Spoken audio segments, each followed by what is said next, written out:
Hey, everybody, welcome back to the 2020 Kentucky K12 Virtual Technical Summit. We are excited to have you with us today. We've had an absolutely awesome turnout so far this morning. We've had great discussions in the live chat on YouTube as well as the Twitter chat, hashtag KYTechs. So thank you all for joining us today. Real quick, I just wanted to make an announcement. I know I'm getting several emails that the ELA certificates may have not automatically gone out for some of the 9 and 10 o'clock sessions. But we do still have that record in the Google form. So make sure you're filling out that Google form, and I'll go back and fire off AutoCRAD again after today's over, and those ELA certificates will go out. So just know that we will get that fixed, and we'll get those ELA certificates out to you. So again, welcome back. We have our afternoon keynote, and we are very excited to have with us Mr. Chuck Austin from the Kentucky Department of Education, Office of Education Technology. And we have some really great topics. We've had a little preview of some of the discussion that he is going to lay out for us today, and some of the great opportunities that are ahead of us in the KETS program. And it's going to set the stage really well for our afternoon discussion. So, Mr. Chuck, we'll let you take it away, sir. Well, thank you, Neil, and hello to everybody out there today. And I just want to give a great big shout out of thanks to Neil and the entire group in Eastern Kentucky for bringing everybody today together in what I will call a connected experience. And we're going to talk a little bit about a connected experience today. And I think as everybody can recognize, the end user's perception of the value of what we do as education technology leaders oftentimes is based around their experience, how well we help them navigate through this maze that is technology. And believe it or not, there's actually an equity component when we talk about experience that I want to speak to just for a second. We've spent the last 27 years, as Phil mentioned this morning, focused on big pieces of equity as it relates to the KETS program. One of which that Phil touched on this morning was equity and access. And traditionally, we've worked really, really hard and been highly successful in dealing with issues around connectivity, issues around making sure that everyone had a device and that everyone had access, to their ecosystems and whatever content, all right, that they were chasing after. But when we talk about equity and experience, all right, that's a topic I really want to touch on today, and I want us to focus on as an ed tech community for really the long haul. And it's defining the experience that we anticipate that our students, teachers, and staff need to have, as well as, and just as important, the experience behind the scenes for our ed tech professionals. And not just any experience, but a truly connected experience, one that removes all of the technology and makes it completely transparent to the end users. So, at the end of the day, what does it mean to have a connected experience? And what is required for us to enable and provide this experience to all of our end users? I've got just a real simple visual of a teacher standing in front of a classroom and the flow of information that you see from one system to another. And I've got some of our big standardized systems that I've labeled here with Infinite Campus and with Munis, a directory in the middle, and Office 365 and G Suite and Clever. And how do we stitch all this stuff together, all right, to make that end user experience seamless, transparent, and intuitive? And more importantly, how do we avoid what currently today we're seeing as an opportunity or a gap that we need to close, which is the lack of a connected experience? So on this slide here, got a great statement from a very dear friend of mine, Dr. Marty Park. And Marty loves to reference this when he experiences any technology system that's not connected, that's not intuitive, that's cumbersome, all right, that there's too many steps associated with, that the workflow is broken on. And Marty will look at me and say, it could have been awesome, but it's not. And I also have a picture here of a disappointed David Couch. And this visual is rather important because I can remember the day, and this was going back probably 10 years or so, when the BlackBerry was the in thing as it related to mobile communications, and we migrated from the BlackBerry over to Windows Mobile. And throughout KDE, we had issued these trios, Windows Mobile, these trios from Palm Pilot. I remember David was very frustrated with his trio because it just wasn't a good connected experience. And I'll never forget the day he walked out of his office holding an iPhone. And he made a statement and he said, "This is the way it always should have been." And David was basing that statement on literally his experience and how intuitive the device was at connecting him to the things that he felt like was really, really, really important. So right now, a big area of concern and an opportunity, as I mentioned, that we see is that there's a rather significant inequity in the experience across the state when you talk to many of our teachers, students, and staff members, as well as from our ed tech community, in both providing experience and in enabling that connected experience. And that has to be one of the goals that we focus on moving forward, once again, to help curb that user perception towards something of value. And at the center of experience is a word that I'm going to throw out there, and it's a word that's thrown around a lot. You hear this mentioned a lot when people talk about digital transformation, and the word's identity. And I'm going to give you my own definition of identity today. This is Chuck's definition. This is not an industry definition.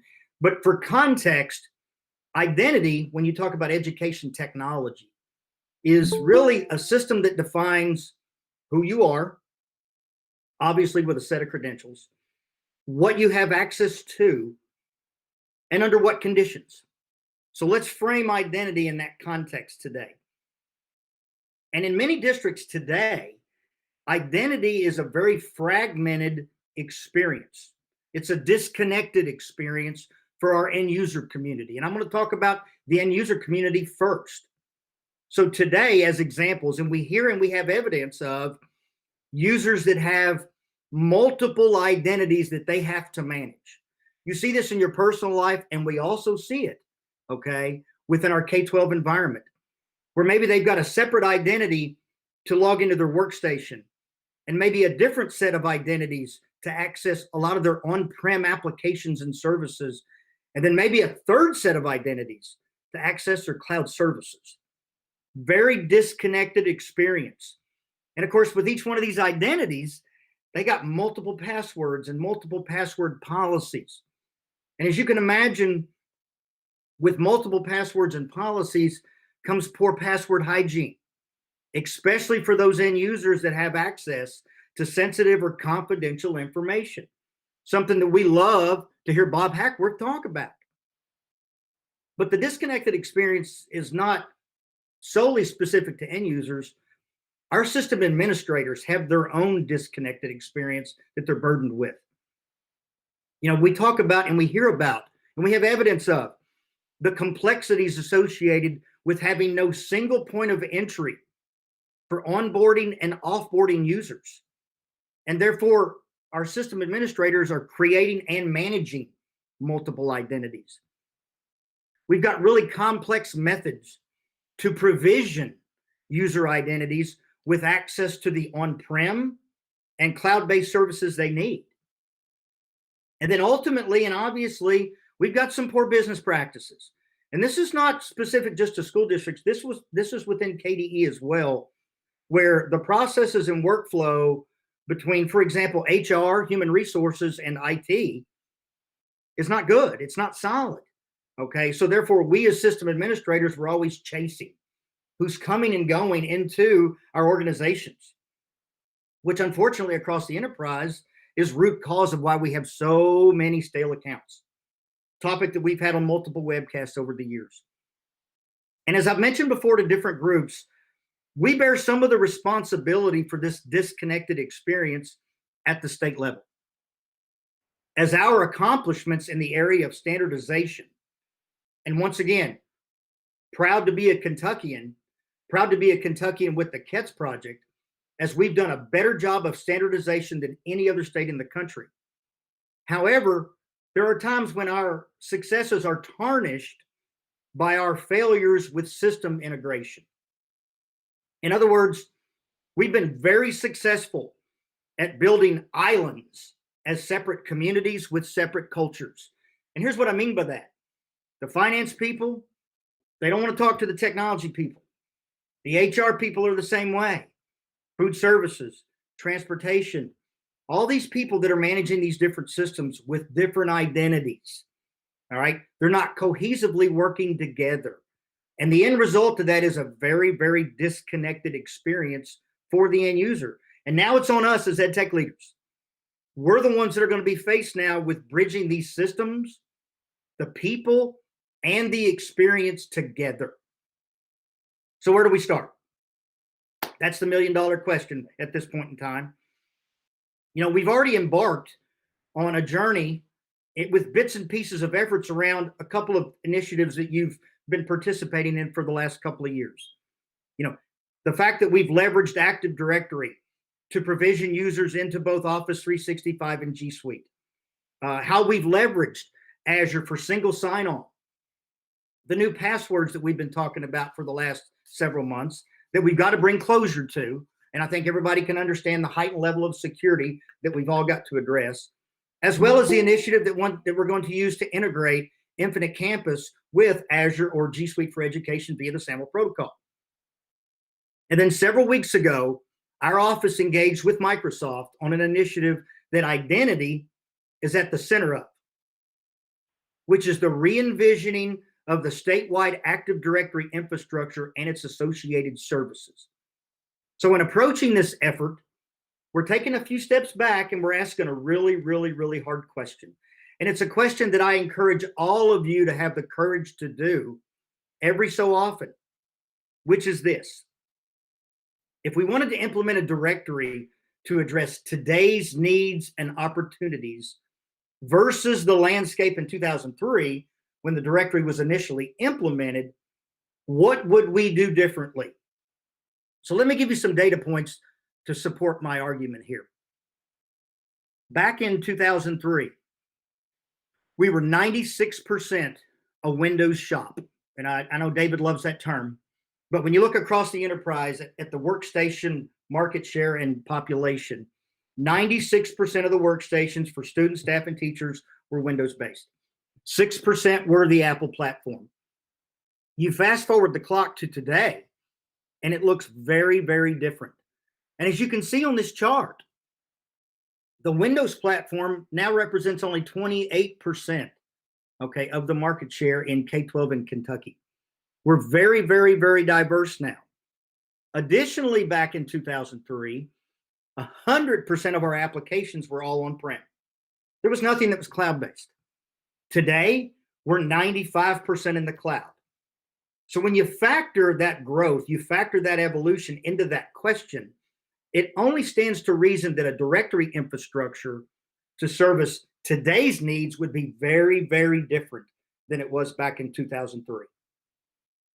So based on the feedback that we received from you through our field staff, through webcast, through our end-of-year customer sat survey, as well as all that we've observed over the years as a service provider, we've assembled a team of OET staff members, product expertise from Microsoft, and an advisory committee of your peers focused specifically on how best to position the directory to support and enable the goals of a connected experience. And very specifically, those goals are as follows. How do we get to a point across the enterprise where we establish a single secure identity for all users that's leveraged for efficient access to all of their cloud-based and on-prem services? How do we remove the truly burdensome task of an end user having to know and understand multiple sets of credentials? How do we get to a point where they have one? And it's one that's secure, and it's one that's probably differentiated based on what they have access to. How do we implement the necessary processes and technologies to address what I'm calling identity lifecycle management, which is once that single identity has been established or agreed upon, how can I go to one place to both onboard and offboard users? As students enroll, as staff members are hired, how can I establish that single identity one time in one place? And when there's a need to remove their access, How can I do it in one place? And last but not least, one of the big goals is identity automation. And that's really just a fancy term for how do we start to leverage the capabilities of our current and future technology partners to provide efficient solutions, easy to implement solutions to provision from authoritative sources like Munis and Infinite Campus to our target applications and target services. All right, 3 big goals. So in doing so, we're leaving no rock unturned, and we're going to be challenged with some really difficult decisions as we evaluate both from the state and district vantage points the options and opportunities we have available. So some of the bigger conversations that we're going to be having and boiling down, and I call them challenges because they're every one of these are very difficult conversations with a lot of really interesting options, or shall I say opportunities.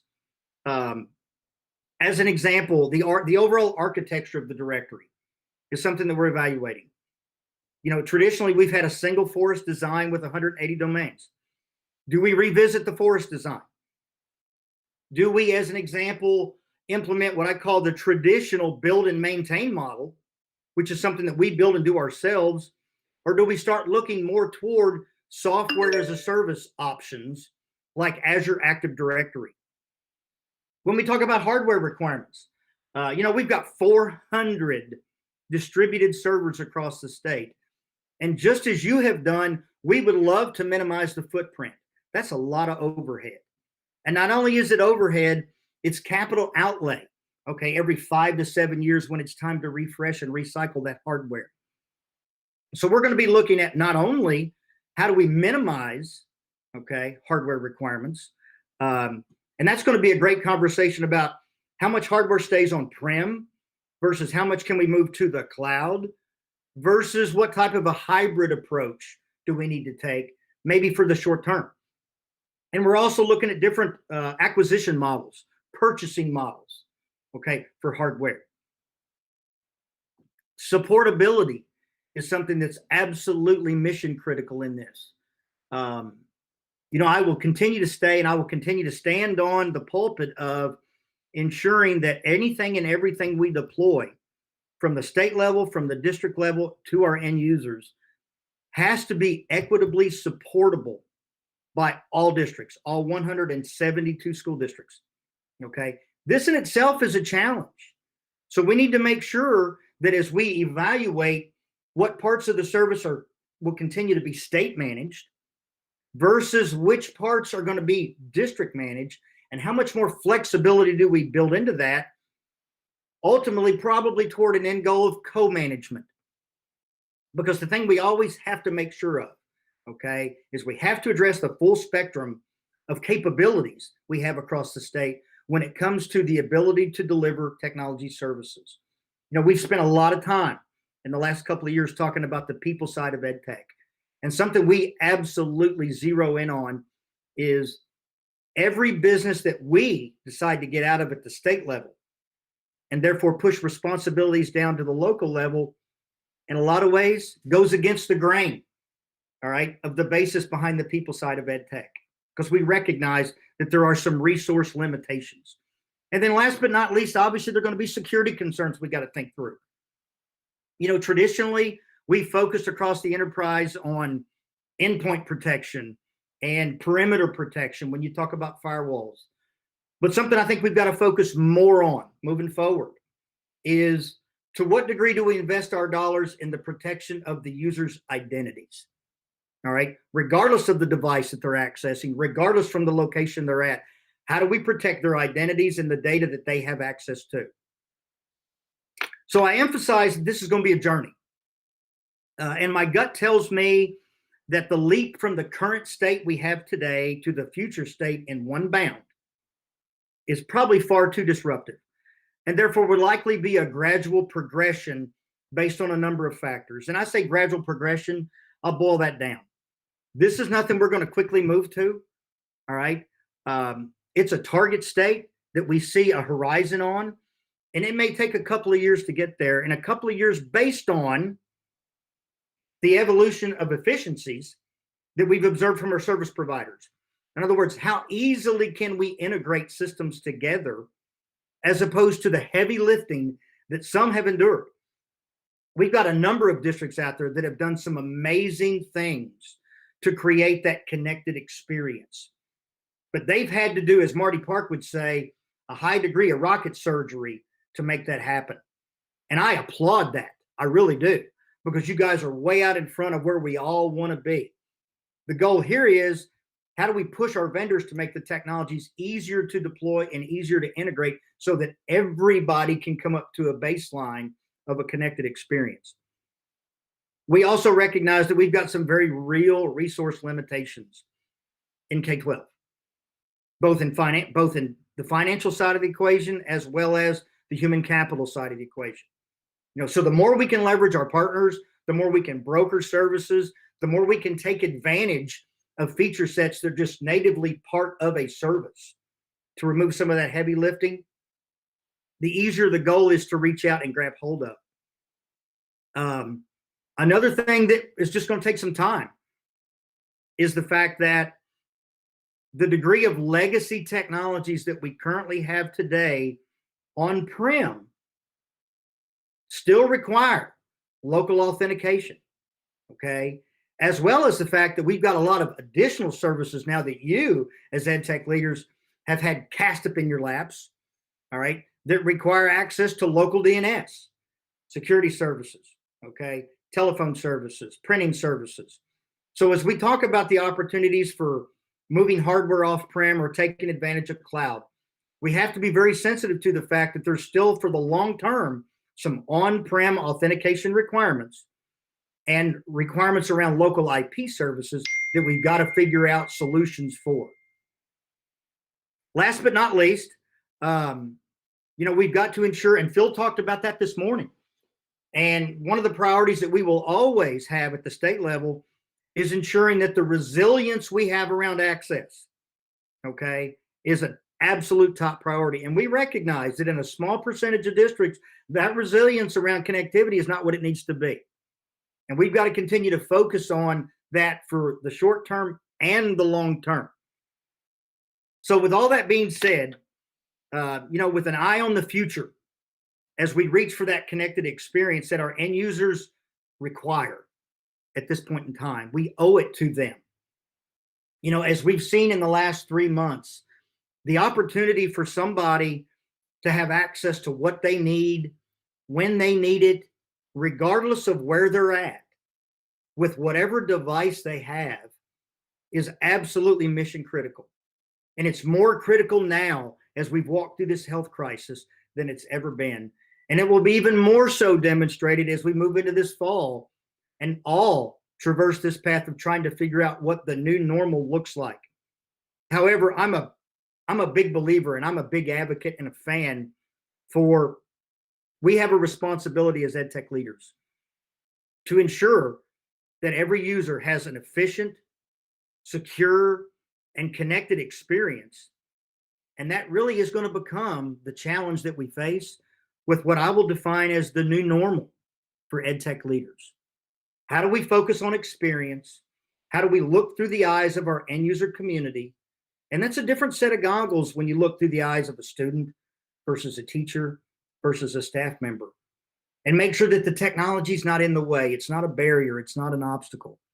But more importantly, how do we help our ed tech professional community enable that connected experience that we all desire to achieve? So that's just kind of a view into where we're going long term. I'm excited about the work we have in front of us. It's going to be a real challenge. I'm extremely excited to work with our advisory committee. We have a very diverse group that are going to provide a lot of really awesome input, not necessarily from a service provider standpoint, but a service recipient. So we've got some folks that are going to start meeting with those committee members over the next few weeks to really help us understand, what works well, what doesn't work well, but more importantly, what do we need to do for the future to position the directory and the enterprise to truly achieve that connected experience. So I thank you guys for your time today. Hope you enjoy the rest of the sessions that we have that are slated up on the docket. And I look forward to talking with each one of you in the future. So thanks again. Chuck, thank you so much for being with us today. We really appreciate everything that you do at the Department of Education, and like I told Phil this morning, you know, the work that we've done with KETS over the last couple of decades, I firmly believe has really positioned Kentucky in a unique spot to really address the concerns that we've come up against in the last few months, and to pivot so quickly, and to provide continuous education and a good experience. So we really appreciate you, and we appreciate everything that the KETS does, and the partnership that we have with you all. And thanks for being with us today. Thank you, Neil. As always, much appreciated. Thank you, sir. All right, everybody, we are getting ready for our 1 o'clock sessions over on track 1 and track 2. So you've got the schedule there.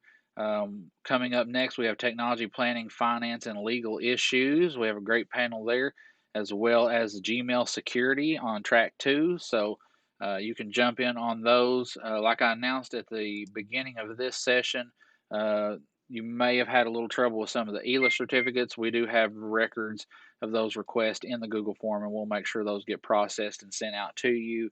If you're having trouble with the ELA certificate, we'll get that to you right away. So we will take a short break, and right at 1 o'clock, we will start back with our next session on the 2020 Virtual Kentucky K-12 Technical Summit.